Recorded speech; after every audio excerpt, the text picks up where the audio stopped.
Hey, Morgan Brookshire family. We're moving on now to the Brookshire side of the family. And it's Friday when I'm recording this, and I want to tell you,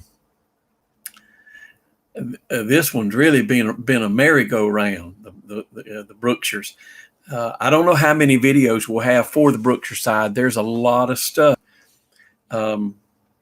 on the allied families that connect in. I've spent a week every single day researching Brookshires because there's a lot of research done on them,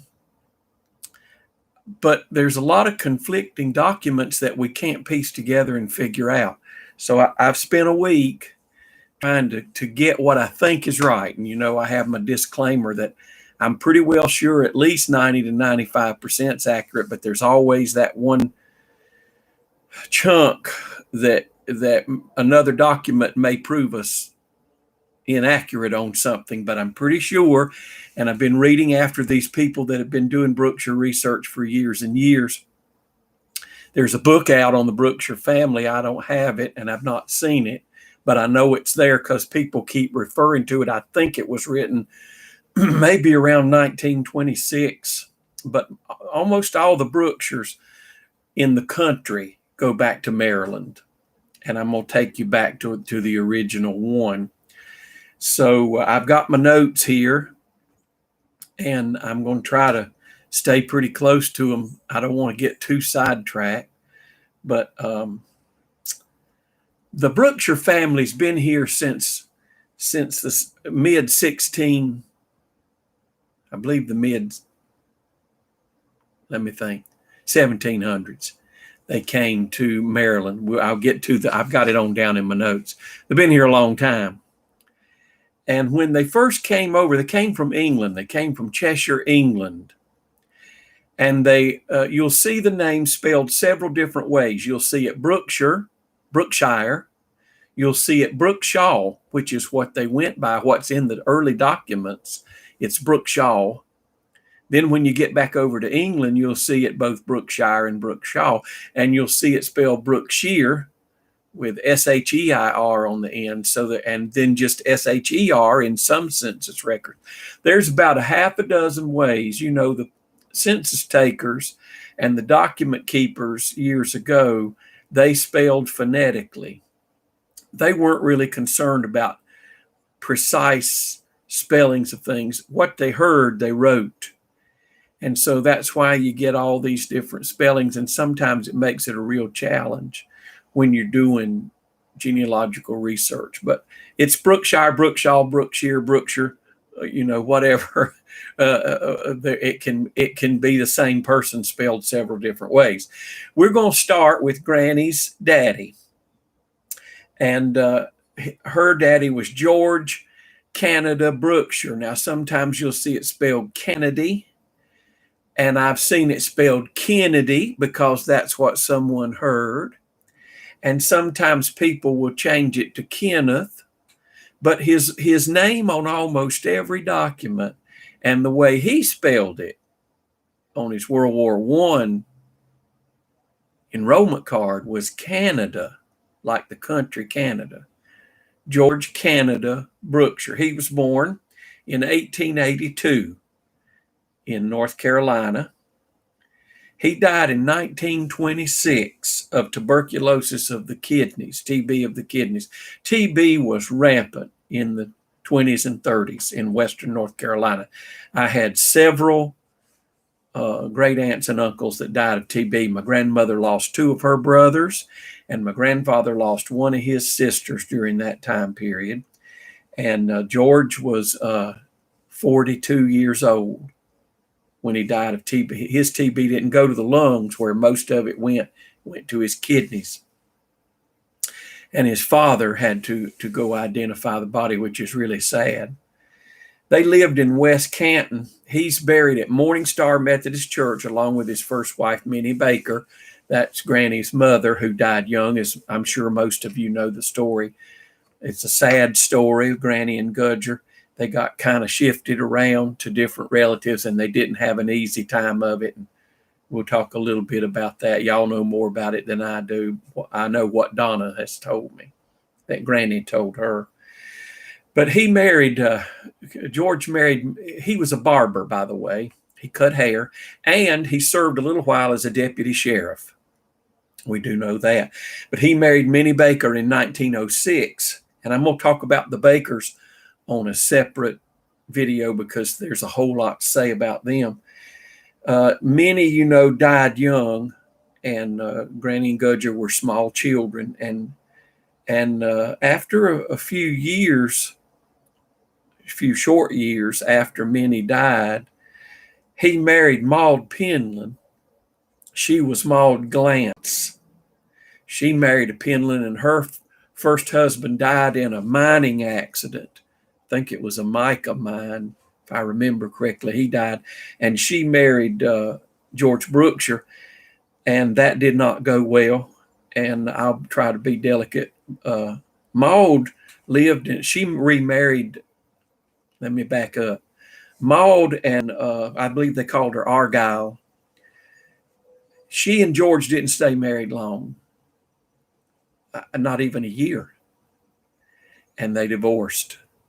Because when you get to he married her in 1920, and then at the end of that year, when the census taker came around, he was living in a boarding house in Canton, working in the barber shop, and the kids were not with him. Gudger and Granny were not with him. They were with grandparents and being shifted around a little bit. But he didn't even live with Maud a month. And since this is a public video, I'll be really careful. But most of you know the stories. If you want to know, lots of people in the family can tell you. But it wasn't good for Granny and Gudger, her brother.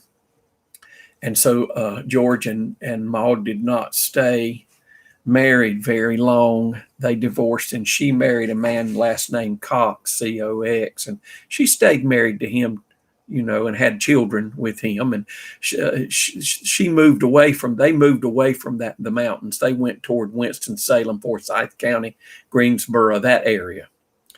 And she lived a long time. Maud lived till I want to say 1986.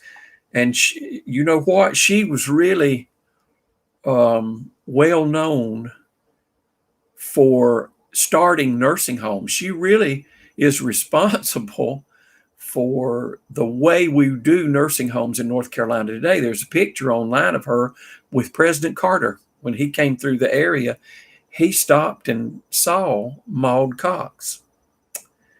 So she lived a long time. She was younger than George, a lot younger than George when they got married. And it is said she did not treat the children well.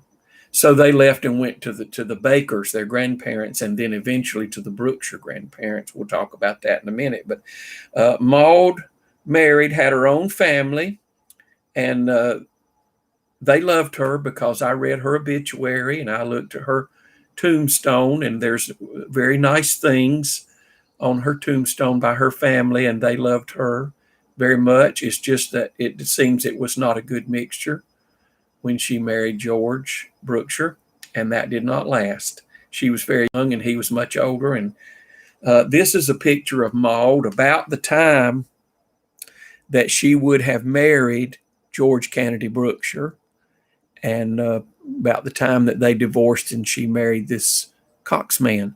So anyway, there are lots of pictures of her on Ancestry.com when she was older, and a lot of news articles about her. And here is her. I know you can't read this, but it says nursing home pioneer dies at age 96. And this is a news article about Maud, the great things she did in starting nursing homes. So I won't make any further comment there.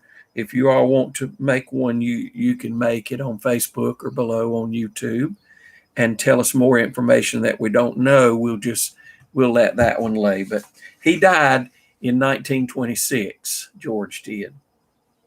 In 1900, he's living in Haywood County with his parents, John, and he's actually living with his father and his stepmother, by that time Sarah. His mother died, George's mother died in 1898, Barbara Sharp, Brookshire. So in 1900, he's in Haywood with his father John and his stepmother Sarah. In 1910, he's in Canton with his wife Minnie Baker. And Gudger's born. Granny was born in 1911, so she was not around during the 1910 census. They're living in the Beaver Dam section of Haywood County.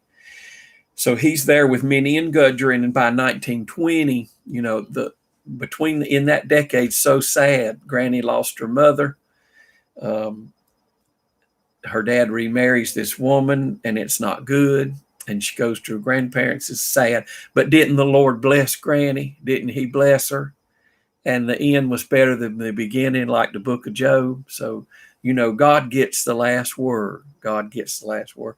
So by 1920, George Kennedy Brookshire's living in the boarding house, cutting hair at the barbershop. And then by 1926, he's gone from TB. George's father was John N. Brookshire, and I think the N is for Newton because his father's name was Wilbur Newton Brookshire, and he went by the name Newton. And John N. Brookshire was born in 1858 in North Carolina, and he died in 1954. He lived to be 98 years old. So Granny got those genes, you know, from her grandfather. And there's a photo of him on his Find a Grave page. If you go to Find a Grave page and look at John's page there, you'll see him. You'll see this picture here. Some of y'all have it. That's John N. Brookshire, Granny's grandfather. Sweet-looking man. And he married first to Barbara Sharp in 1880, and she died in 1898. Then he married Sarah Sherrill in 1900. And I don't know exactly when she died. Somebody may know. If you do, let me know. But anyway, by 1920, he was married to a woman named Florence, and I haven't been able to find Florence's maiden name. If y'all know it, would you please type it in or let me know? Because I looked and looked and looked, and I've not been able to find it. Looking at the census records for John Newton Brookshire, in 1860, he was living in Buncombe County. He was a child living with his mother and his siblings. His father, Wilbur Newton, is not listed, so he was dead by 1860. There's several people in the Brookshire family who died young, and it's sad. But by 1870, he's an eight-year-old boy, and he's living with his mother. And in 1860, he's living with his mother and some siblings, and his dad's already dead. I can't find what happened to his father. I'll get to that in a minute. By 1870, John Newton Brookshire is living in Haywood County, and he's living with Enoch Hall, whom his mother had married when Wilbur Newton Brookshire died. His mother, Mary Polly Warren Brookshire, married Enoch Hall, 40 years older than her. So she took her two children, went to Enoch Hall's household. He already had some by his deceased wife. He was old, in his 70s, 60s or 70s by that time, 70s. They had several more children before Enoch Hall died. He lived to be in his 90s. He owned a lot of land in Haywood County. You can find land records on Enoch Hall. He was very, very well known. But the two children in the 1870 census, the two children of Mary Brookshire Hall, are not listed as children in the Enoch Hall household. All these children are listed, and they're listed as boarders and farmhands. So something wasn't good. Something wasn't good at all. And John Newton Brookshire is listed in there. The check mark is made in the column for deaf and dumb, deaf mute, either deaf or mute.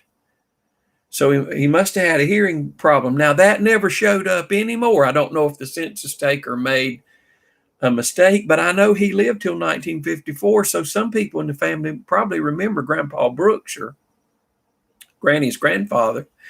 Was he deaf or mute? Anyhow, I know bad hearing runs in the family, that's for sure. so he may have had a problem. I can't find him anywhere in the 1880 census. He went somewhere. He just got under the radar. So I'm assuming things were not real good in the Hall household. And I can't find him in the 1880 census. In 1900, I find him. He's married to his wife, Sarah Sherrill, by that time. Barbara Sharp had died. I'll talk about the Sharp family in another video. That's who you're descended from, not Sarah. But he's married to Sarah in 1900 and got 6 kids. By 1910, he's there with Sarah, same place in Haywood. 1920, Sarah's dead. And he's remarried for the 3rd time to Florence. If y'all know her maiden name, please let me know. And in 1920, John Newton Brookshire is living in Haywood and working on the railroad. Now that's important because that's going to take him to North Georgia. I told you in the Morgan videos, they went back and forth between North Carolina and Tennessee and Georgia because that railroad line ran to Dalton from Knoxville and down through the edge of the mountains. Well, John's working on the railroad in 1920, according to the census. In 1930, he's still with Florence, and she was born in Dalton, Georgia. So there's the connection, how Granny and Papa met. Her side of the family was going back and forth to Dalton from Haywood County.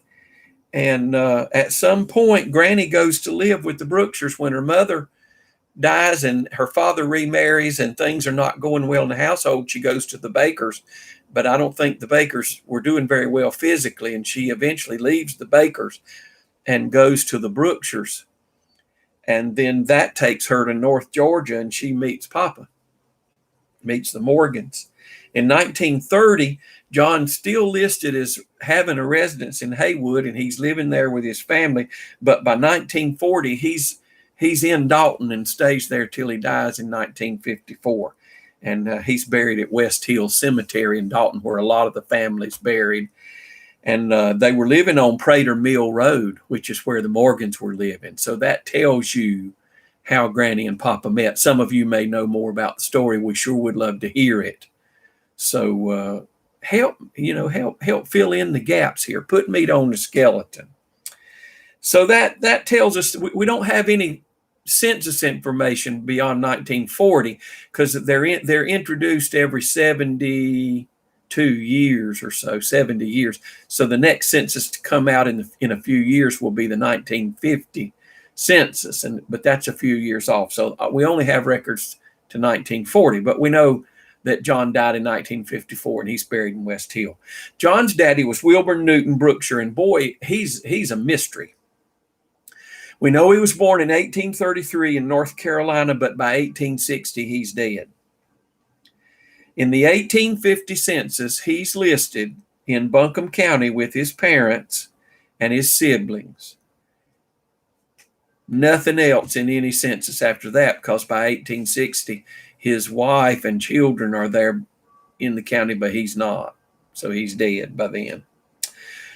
A lot of people were dying. If they were working in the mine around Canton, there were lots of accidents.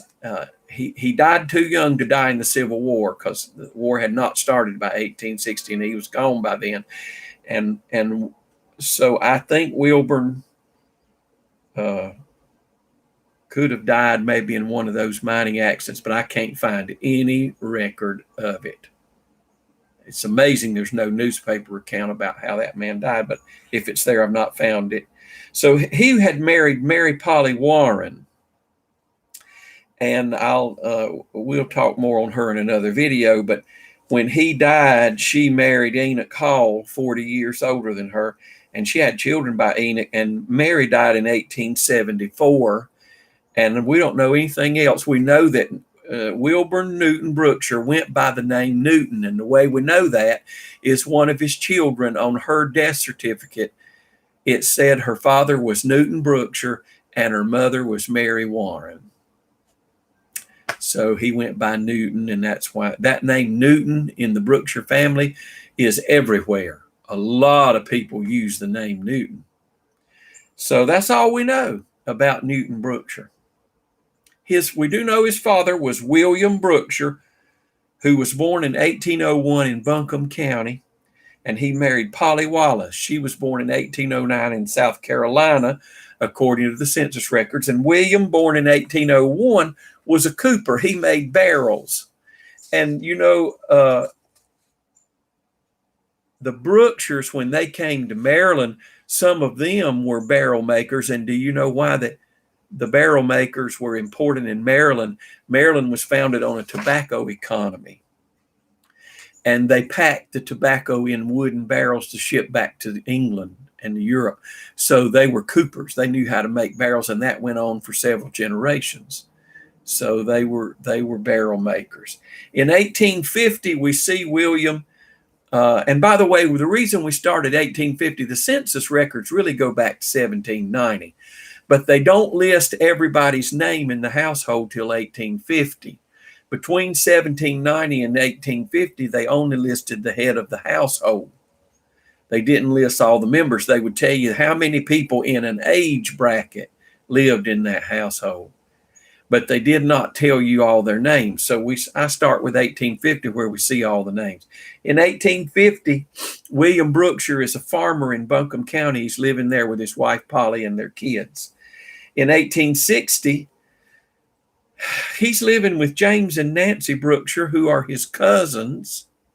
They're actually distant cousins, in their home in Asheville. Now, I don't know why 1860 is an odd year. That's the year that his son Wilburn Newton is dead by that time. Things are changing. The war hadn't broken out yet. And I would assume that, I shouldn't assume anything. I don't know why William is living with James and Nancy Brookshire in their house in Asheville in 1860. And that's all we hear of him. Can't find anything else. Don't know where he's buried. Don't really know when he died. One researcher said they thought he died in 1875, but I haven't seen the document on it.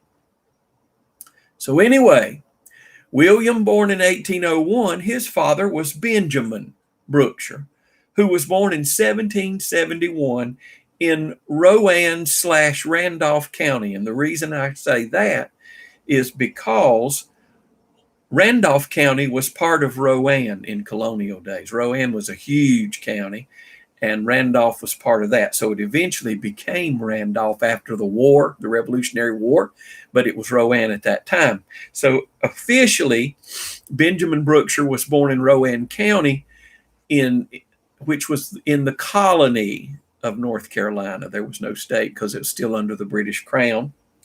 He married Amelia Bingham in 1796. By that time, it was the state of North Carolina, and they were living in the United States of America. By 1800, he's in Buncombe County. So not long after he marries Amelia Bingham, he goes to Buncombe County. He gets out of Randolph. And William's born a year later in 1801 in Buncombe. We know that. We do not know the death date of Benjamin. There are a lot of old Brookshires that are buried at Bethel Baptist Church in Buncombe County. A lot of his relatives are buried there, so he might be there too. I need to contact them and see if they have all their burial records. And a lot of the old Brookshires in Buncombe County are buried at Gaseous Creek.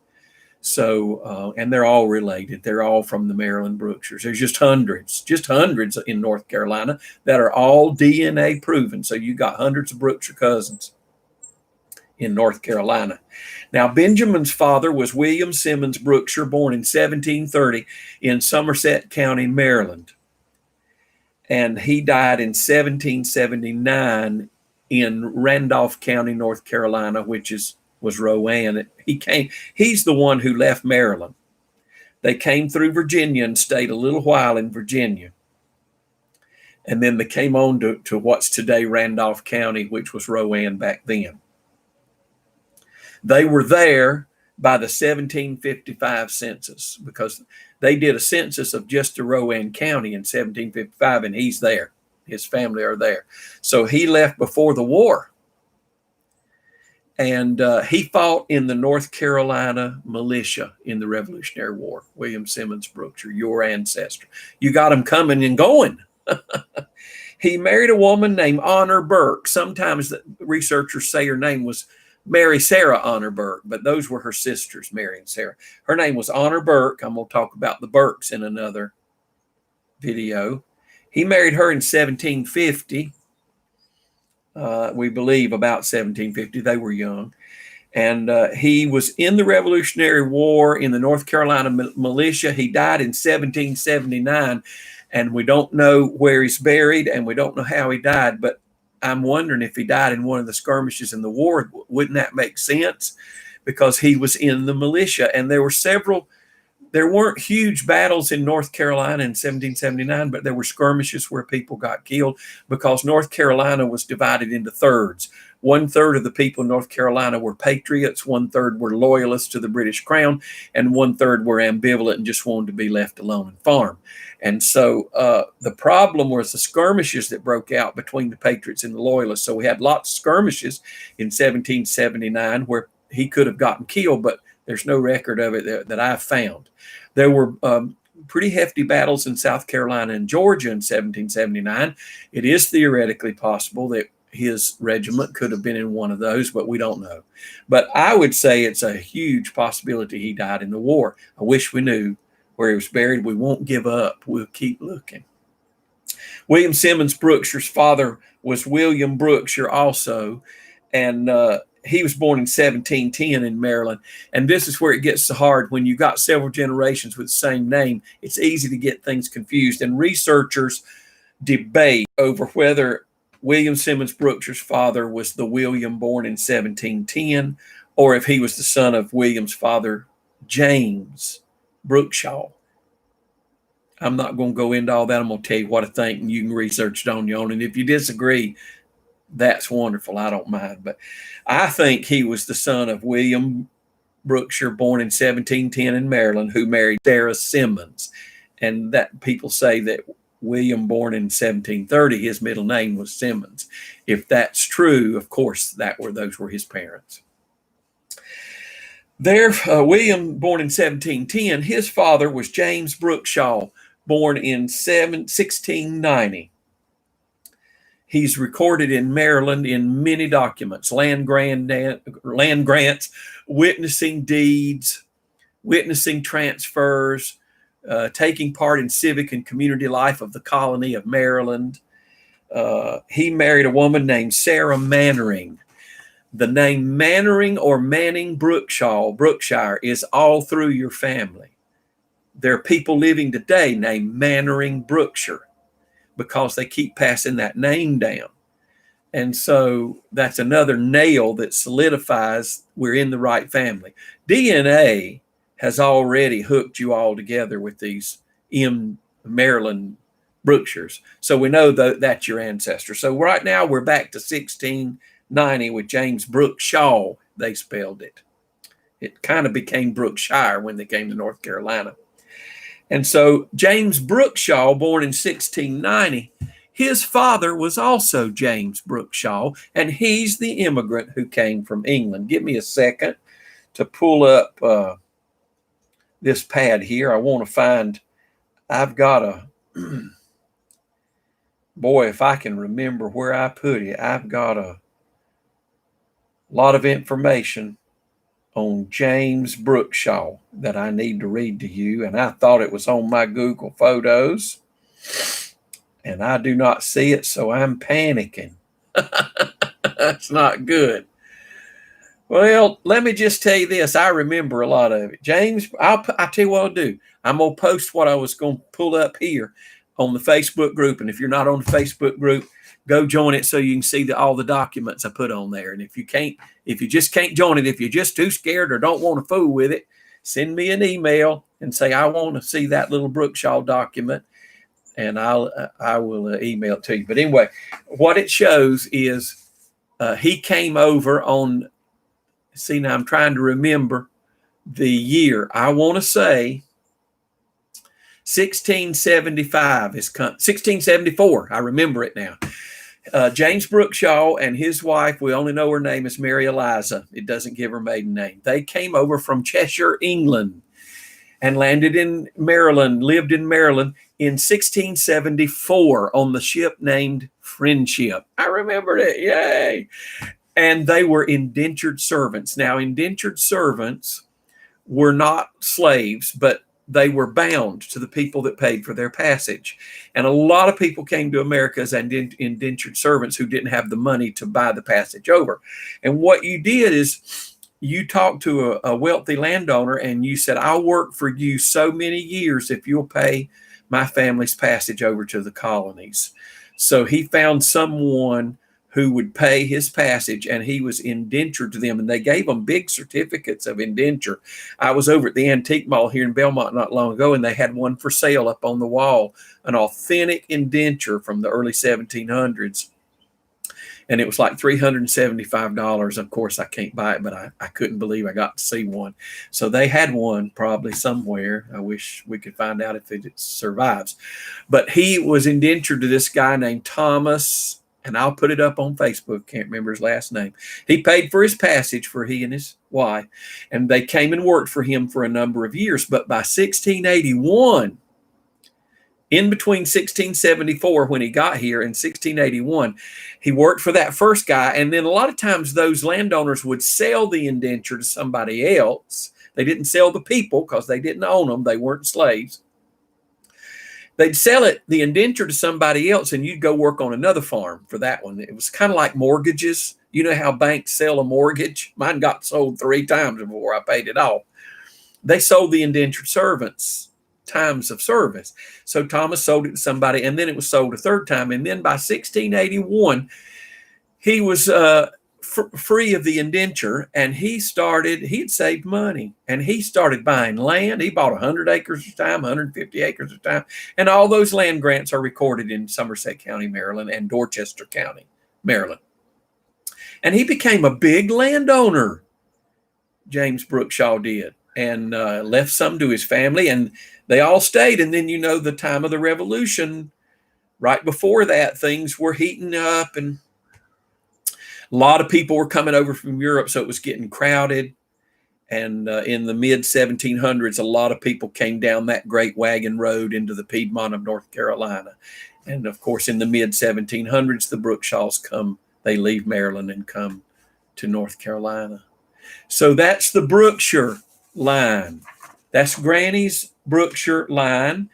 And I'm going to go over the people again. From Granny, it was to her daddy, George Canada Brookshire, to his daddy, John Newton Brookshire, to his daddy, Wilbur Newton Brookshire, to his daddy, William Brookshire, and then to his daddy, Benjamin Brookshire, to his daddy, William Simmons Brookshire, to his daddy, William Brookshire, to his daddy, James Brookshaw, and to his daddy, James Brookshaw.